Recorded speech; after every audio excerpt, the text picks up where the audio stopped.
If he truly loves you, he will not always give you emotional certainty. That sounds unsettling because we are taught that love should feel clear, steady, and predictable. But love that touches the deepest layers of the psyche does not simply comfort, it awakens. An awakening often feels like confusion before it feels like clarity. Confusion in love is not always a red flag. Sometimes it is a signal that something real is challenging old emotional patterns, forcing growth instead of familiarity. Love that reaches the soul does not soothe the ego. It questions it. Real love disrupts old emotional patterns not because it is cruel or confusing by nature, but because it enters parts of the psyche that were shaped long before conscious choice existed. Long before we learned how to speak, we learned how to attach. We learned what love felt like through absence or presence, through warmth or unpredictability, through consistency or emotional distance. These early impressions quietly became templates. Over time, the mind stopped asking whether these patterns were healthy and began asking only whether they were familiar. Most people do not fall in love with what is good for them. They fall in love with what they recognize. If love once required endurance, then struggle feels meaningful. If love once required silence, then emotional distance feels normal. These patterns settle deep into the nervous system and begin to operate automatically. They feel like intuition, but they are often only memory repeating itself. When real love enters, it does not follow these scripts. It does not demand that you earn affection through anxiety or sacrifice. It does not disappear to maintain control. Instead, it arrives with presence, patience, and emotional availability. And this is where the disturbance begins. The body waits for tension that never comes. The mind searches for familiar pain and cannot find it. What should feel safe instead feels uncertain. Not because it is unsafe, but because it does not match the emotional language learned in the past. This disruption can feel deeply uncomfortable. You may find yourself questioning your feelings, wondering why you are not overwhelmed or obsessed. You may feel oddly restless in moments of calm, as if something is missing. But what is missing is not love. What is missing is the old emotional struggle that once gave your relationships a sense of meaning. Without it, the psyche feels disoriented. Real love also disrupts identity. For those who learn to define themselves through caretaking, proving worth, or enduring emotional inconsistency, healthy love removes the role they once played. Suddenly, there is nothing to fix, no emotional crisis to manage, no approval to chase. This can leave a person feeling strangely empty, even though nothing is wrong. The mind asks, who am I if I am not needed in that way? That question is unsettling, but it is also the beginning of growth. In this space of disruption, old defense mechanisms begin to surface. You may feel the urge to create distance, to test the relationship, or to return to familiar dynamics. This is not self-sabotage in the dramatic sense. It is the psyche attempting to restore balance by returning to what it knows. The unconscious prefers familiar pain over unfamiliar peace because familiar pain feels predictable. Many people interpret this inner tension as a sign that love is fading. In reality, it is the opposite. Real love is exposing the emotional conditioning that once governed your choices. It is revealing how much of your past still lives inside your present reactions. This awareness can be painful, but it is also liberating. Studies in attachment psychology show that secure relationships often feel less intense at first than unstable ones, especially for individuals with anxious or avoidant patterns. Over time, however, these secure bonds create deeper satisfaction, emotional resilience, and a stronger sense of self. The confusion experienced early on is not a lack of connection, it is the nervous system learning a new rhythm. Real love teaches the body to relax where it once braced for impact, teaches the mind to trust where it once anticipated loss. But learning something new requires unlearning something old, and unlearning is rarely gentle. It involves grief for the person you once were and compassion for the survival strategies that once protected you. This disruption is not meant to break you. It is meant to free you from repetition. Love that does not challenge your emotional habits may feel comfortable, but it rarely transforms. Love that disrupts forces you to examine why you equated intensity with depth, or distance with mystery, or pain with passion. Over time, if you stay present instead of fleeing, the confusion begins to settle. Calm starts to feel spacious rather than empty. Consistency begins to feel reassuring rather than dull. You realize that love does not need to wound you to prove its sincerity. It does not need to destabilize your sense of self to feel alive. Real love rewires the inner world slowly. It does not shout. It does not overwhelm. It works quietly, reshaping expectations, softening defenses, and teaching the nervous system that connection can exist without suffering. And when this shift finally takes root, you recognize something profound. The confusion was never a sign that love was wrong. It was a sign that something old was losing its hold. Real love mirrors unhealed parts of you in ways that are often misunderstood and quietly resisted. We are taught to believe that love should make us feel complete, confident, and endlessly affirmed. Yet the most transformative love does not simply reflect what we admire in ourselves. It illuminates what we have learned to hide. It brings our unfinished inner work into the light, not to shame us, but to make healing unavoidable. Every person carries fragments of experience that were never fully processed. Moments when emotions were dismissed, needs were unmet, or vulnerability was met with silence. These experiences do not vanish with time. They settle into the unconscious and shape how we respond to closeness. When love remains superficial, these fragments stay dormant. But when love deepens, it activates them. This is why real love can feel unsettling. You may find yourself reacting strongly to small moments, feeling exposed by simple questions, or experiencing emotional waves that seem disproportionate to the situation. The partner has not created these feelings. They have simply touched the place where the feelings already lived. Love becomes the mirror that reveals what was always there.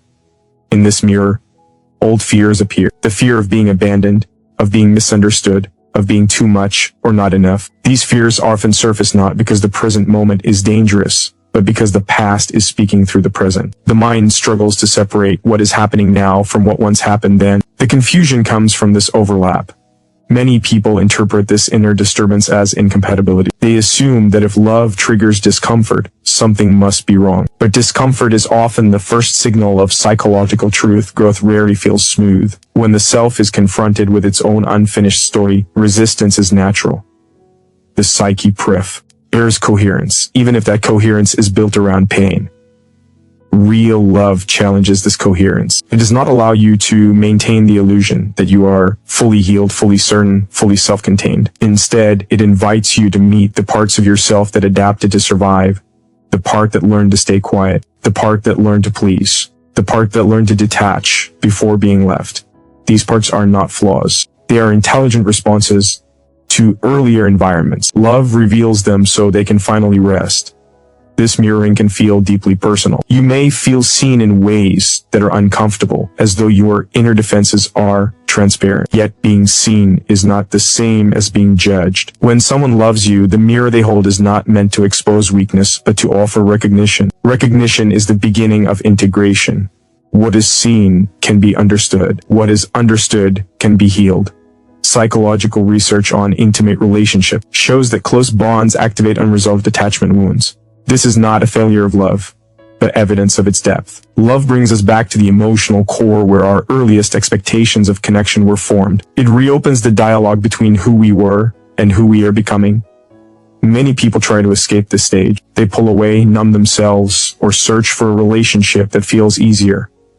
But ease often comes at the cost of depth. Without the mirror, the unhealed parts remain hidden, continuing to influence choices from the shadows. Patterns repeat because they were never made conscious. Staying present with this mirroring requires courage. It requires the ability to sit with discomfort without immediately assigning blame. It requires asking, what is this revealing about me, rather than what is wrong with them. This shift in perspective transforms confusion into insight.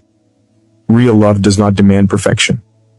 It asks for honesty. It asks you to acknowledge the parts of yourself that were shaped by loss, fear, or neglect, without letting them define your future. When these parts are met with compassion, instead of avoidance, they soften. They no longer need to control behavior to be heard. Over time, the mirror becomes less frightening. You begin to recognize your emotional reactions as messages rather than threats. Triggers become invitations to self-understanding. The relationship becomes a space where growth is shared, not endured alone. In this way, real love becomes a form of psychological alchemy. It turns pain into awareness, fear into intimacy, and confusion into clarity. The unhealed parts do not disappear overnight, but they lose their power to sabotage connection. They are integrated into a more whole sense of self. What once felt like exposure begins to feel like freedom. You realize that love was never meant to protect you from yourself. It was meant to introduce you to yourself, gently but truthfully, so that what was once hidden can find all. Why be healed?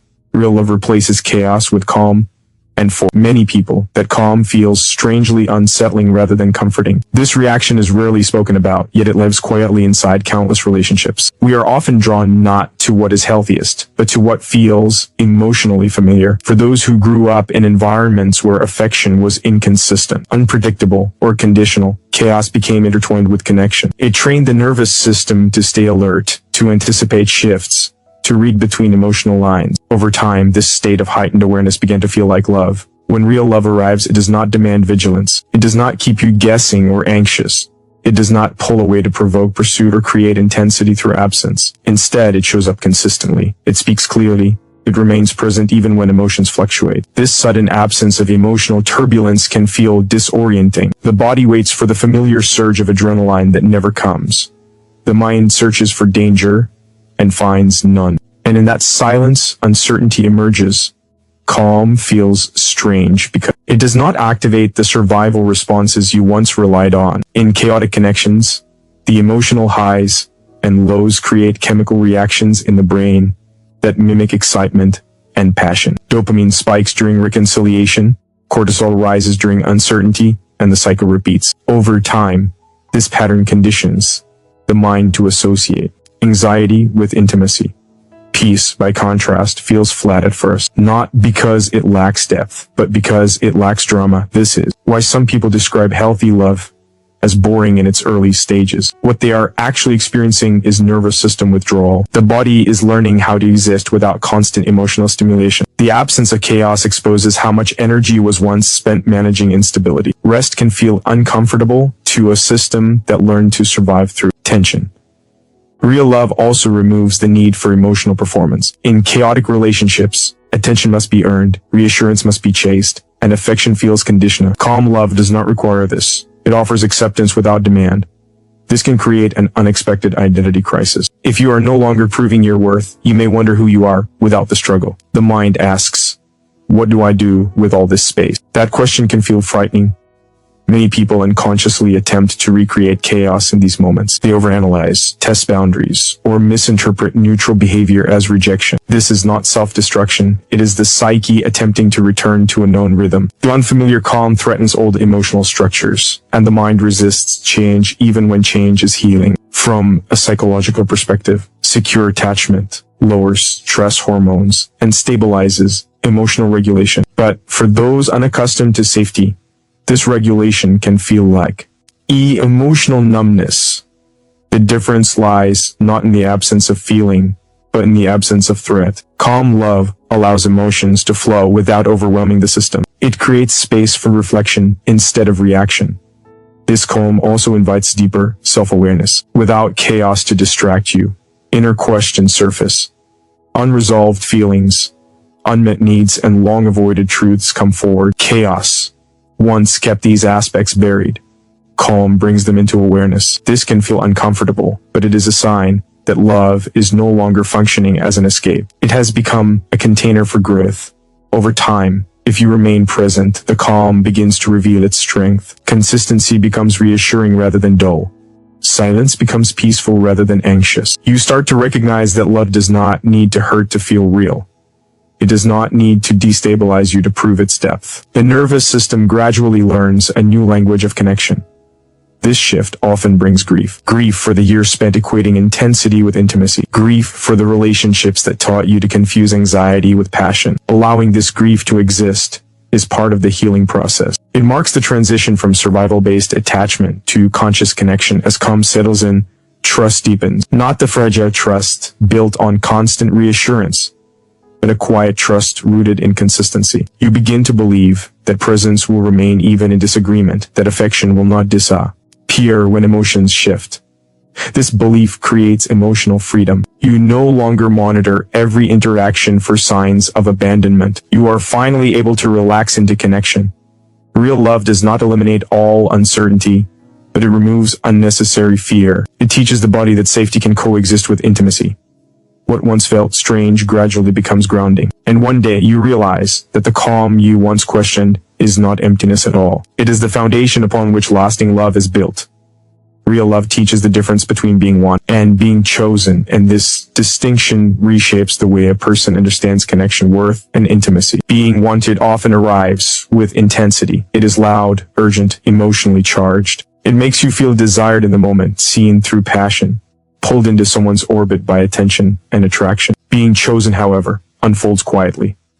It is steady rather than dramatic, consistent rather than overwhelming. And because many people grow up learning to associate love with intensity, this quieter form can feel unfamiliar, even confusing. To be wanted is to be desired when conditions are favorable. It thrives on mood, chemistry, and availability. It can feel intoxicating because it feeds the ego and validates longing. But desire alone does not require responsibility. Someone can want you deeply and still disappear when circumstances change. Wanting is emotional. Choosing is intentional. Real love introduces thought. It is difference through experience rather than explanation. When someone chooses you, they do not rely on constant reassurance to prove affection. They show up even when emotions fluctuate, even when life becomes inconvenient. This can feel unsettling if you are used to love being proven through grand gestures or emotional urgency. The absence of drama may feel like absence of care, when in truth, it is the presence of commitment. Many people carry wounds that make them equate being wanted with being valued. If affection was inconsistent early in life, attention became currency. Love felt like something that had to be earned, chased, or maintained through effort. Being chosen disrupts this pattern. It removes the chase. It removes the anxiety. And without those familiar sensations, the mind searches for meaning. You may find yourself wondering whether something is missing, not because the love is lacking, but because the emotional labor you once associated with connection is no longer required. Being chosen does not demand that you prove your worth daily. It affirms it quietly. For someone accustomed to survival-based attachment, this can feel strangely empty at first.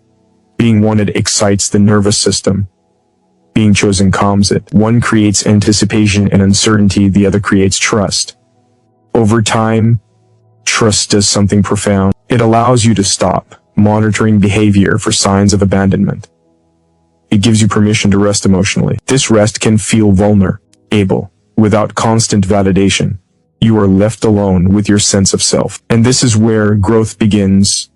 Real love also reveals that being chosen is not about perfection. It does not mean you are always desired in the same way or with the same intensity. Desire fluctuates. Choice remains. This challenges the belief that love must always feel passionate to be real. In truth, passion is one expression of connection, not its foundation. There is a quiet dignity in being chosen. It does not announce itself. It is visible in small, consistent acts. Remember details, follow through, presence during difficulty. These moments rarely trigger emotional fireworks, but they build something far more resilient. They create safety. And safety allows intimacy to deepen beyond surface attraction. Many people leave relationships at this stage, mistaking stability for stagnation. They chase the feeling of being wanted again, not realizing that what they are abandoning is the very thing that could heal them. Wanting keeps the nervous system activated. Choosing allows it to settle. One sustains longing, the other sustains love. As time passes, being chosen begins to reshape self-worth. You start to internalize the belief that you do not have to earn connection through effort or endurance. You begin to trust that love does not vanish when you are tired, imperfect, or emotionally honest. This trust changes how you show up in relationships. You become more authentic because you are no longer performing for affection. Real love also teaches that choosing is mutual. It invites you to choose in return, not out of fear of loss, but out of clarity. Choosing someone means seeing them fully, beyond the initial desire, and still remaining present. It means commitment to growth, rather than attachment to fantasy. This understanding often arrives slowly. At first, being chosen may feel less exciting than being wanted, but over time its depth reveals itself. The calm becomes grounding.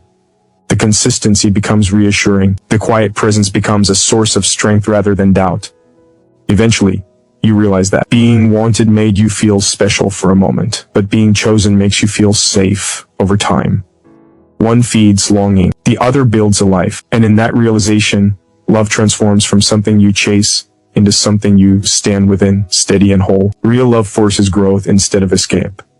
And this is perhaps the most uncomfortable truth about deep connection. Many people approach love as a refuge, a place to hide from loneliness, uncertainty, or the weight of their own unresolved inner world. They search for someone who will soothe their pain, distract them from their fears, or complete what feels broken inside. But love that truly transforms does not offer an exit from the self. It offers an encounter with it. From the beginning, this kind of love feels different. It does not rush to rescue or overwhelm with intensity. Instead, it invites our reflection. It creates space where patterns become visible. Without constant distraction or emotional chaos, the mind turns inward. Questions arise that were once avoided. Why do I react this way? Why does closeness feel threatening? Why do I fear losing myself in connection? These questions are not accidents. They are invitations. Escape has always been easier than growth. In unhealthy relationships, escape hides in plain sight. It appears as obsession, drama, or emotional dependency. These states keep attention focused outward, on the other person, rather than inward. They provide relief from self-examination. Growth-oriented love removes these distractions. It does not consume your identity or absorb your pain. Instead, it asks you to take responsibility for your inner life. This responsibility can feel heavy. When someone truly loves you, they do not try to fill every void or fix every wound. They stand beside you rather than in front of you. This can feel disappointing if you expected love to save you. But it is precisely this stance that creates the conditions for growth. You are no longer avoiding yourself through another person. You are learning to meet yourself with awareness. Many people resist this stage. They feel restless, dissatisfied, or confused. They might believe the relationship lacks excitement or depth. In reality, it lacks escape. The familiar highs and lows are gone, and without them, the unresolved self steps forward. This confrontation can be uncomfortable, even frightening. Growth requires letting go of old identities that were built around survival. The part of you that needed, to be chased, or to be rescued begin to lose its function. Real love also challenges avoidance in subtle ways. It encourages honest communication rather than silence. It supports boundaries instead of enmeshment. It respects individuality instead of demanding fusion. Each of these elements pushes against the instinct to disappear into another person. Instead, love becomes a place where two whole individuals meet rather than two incomplete selves clinging together. This process often awakens grief. Grief for the years spent escaping instead of healing. Grief for the belief that love would one day arrive and erase all inner pain. Allowing this grief is part of growth. It marks a transition from fantasy to reality, from dependency to partnership. Psychologically, growth-oriented love strengthens the sense of self. It reduces anxiety not by eliminating challenges, but by increasing resilience. You learn that discomfort does not equal danger. You discover that you can feel uncertain and still remain connected. This realization changes how you relate not only to love, but to life itself. As growth continues, a quiet confidence emerges. You stop seeking validation to confirm your worth. You stop using relationships to escape loneliness. Instead, you bring yourself fully into connection. Love becomes a place of expansion rather than avoidance. You grow not because you are forced, but because you are supported. Over time, you recognize that real love does not promise ease. It promises evolution. It asks you to shed old defenses, to examine inherited beliefs, and to choose presence over avoidance. This is not a loss of freedom. It is a deeper form of it. You are no longer running from yourself. You are becoming yourself. What once felt challenging becomes empowering. The relationship no longer serves as a refuge from inner work, but as a companion through it. And in that shift, love reveals its true purpose, not to help you escape who you are, but to help you grow into who you are capable of becoming. Not all confusion in love is a warning sign. Sometimes it is the soul adjusting to a healthier reality. Ask yourself, is this confusion coming from his inconsistency or from my growth? Because when love is real, it doesn't just touch the heart, it rearranges the inner world. And anything that powerful will never feel simple at first.